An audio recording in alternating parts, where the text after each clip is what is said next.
Welcome back, everybody, to the Teen Titans retrospective. We're going through every episode of the original Teen Titans. If you're new here, go ahead and hit that subscribe button. It helps me out a lot, and it's free.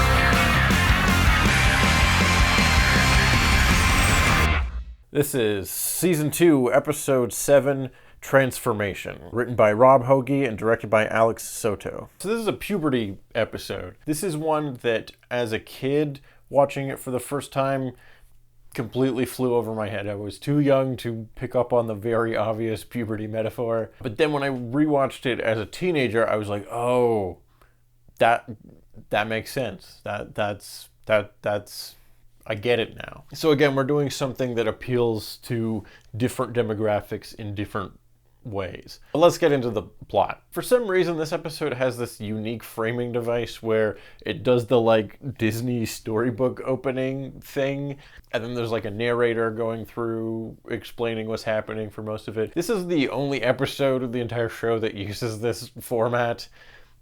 I'm not entirely sure why. I guess they just wanted to try something a little bit different. So that's the thing. But the main plot of this episode is mostly pretty simple. Starfire's body is going through some changes. She's going through puberty. That's the idea. But because she's an alien, she's going through weird alien puberty. She gets all kinds of weird body changing things happening to her.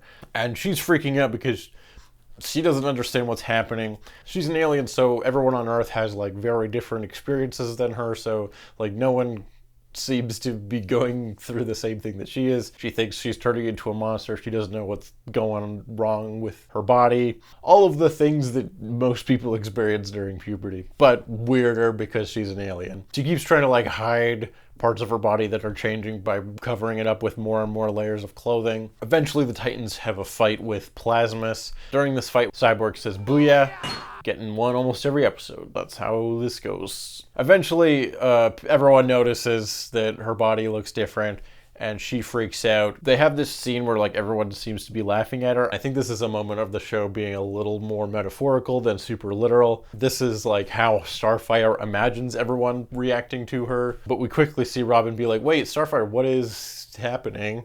And then she leaves. We're seeing this episode from Starfire's perspective, and she's afraid that everyone's going to reject her for looking different and changing into some kind of monster, and she doesn't know what's going on with her body. And so those fears are sort of exaggerated and manifested in how she experiences everyone reacting to noticing that she looks different. So she freaks out, she leaves and goes to space.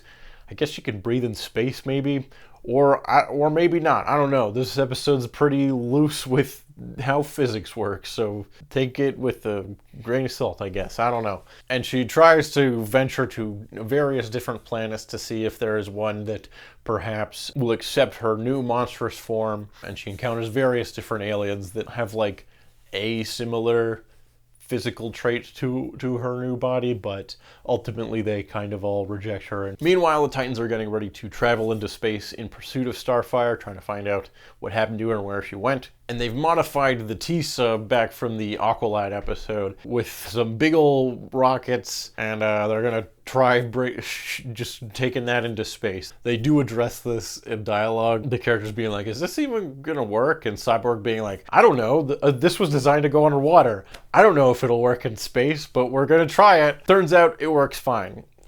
Who knew? I guess Cyborg's just very good at building things. Starfire eventually ends up on this one planet where she meets this fairy spirit looking lady who tells her that hey, actually turns out what you're going through is normal. This is just a natural part of growing up. You're going through a transformation. Starfire mentions that this happened differently for her sister Blackfire, who just turned purple for a few days and then was fine. And this lady explains that for Tamaranians, everyone goes through a slightly different transformation process. Which goes to explain why Starfire didn't know what was happening. She is aware of puberty and things like that, but Everyone goes through puberty, everyone does experience more or less the same types of things, but when when your body is changing and stuff, it can be strange, it can be uncomfortable. People go through puberty at slightly different ages, so while everyone does experience some form of it, one person's experience can be very different from someone else's, and if you're not like properly educated, like you might freak out and not know what's happening. All totally valid feelings. But part of Starfire's specific transformation is that she will turn into a chrysalis. And the reason this lady is interested in that is she turns out that she's a giant spider and she eats chrysalises. That's part of the episode. And okay, I know this isn't just me at this point. This looks like a Ben 10 villain. Don't even put that on me. Come on. Look at her. That's a Ben 10 character. Anyways, the Titans eventually catch up with Starfire. They have a fight with this spider alien lady. Starfire eventually emerges from her chrysalis, and hey, look at that. She's back to looking normal. But the Titans also reassure her that, hey, they don't care what she looks like on the outside. It's who she is on the inside that they like, which is nice. It's a pretty cheesy moment, but I don't know. It fits the show. It's this group of weirdos that all love each other. And I just think that's nice. Starfire also helps fight off the spider lady using a new ability, which is that she can shoot lasers out of her eyes, starting now. This was hinted at all the way back in the episode Sisters with Blackfire, where we saw that Blackfire was a little bit more experienced with her powers and was able to shoot lasers out of her eyes. Something that Starfire is now able to do now that she's on like the other side of this big puberty transformation. Except for last week when we saw in the episode Date with Destiny, where she definitely shot lasers out of her eyes in her fight with Kitten. So that's kind of a continuity error a little bit. It doesn't really matter that much, and you could easily just like argue that this episode is supposed to take place before Date with Destiny.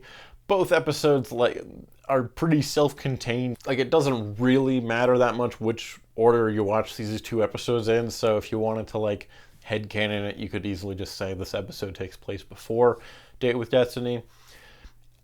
It's a minor continuity error that doesn't really bother me all that much, but it is something that I noticed, and like if you want to try to track like the power scaling of the characters, this is one of the only like moments of like a character specifically unlocking a new move that they can do that they like tell you about outside of the one continuity thing error where she used it in the episode last week. It's been consistent. She hasn't used it outside of that episode until now, and she will sometimes use it going forward. It's not a huge thing in the grand scheme of things. There's a lot of different episodes that are mostly self-contained, and a lot of this stuff doesn't really matter like when it takes place. But it is like a very minor status quo shift, and so like that stuff I latch on to, and I remember it, and I remember when the time that they said you can do this ability now.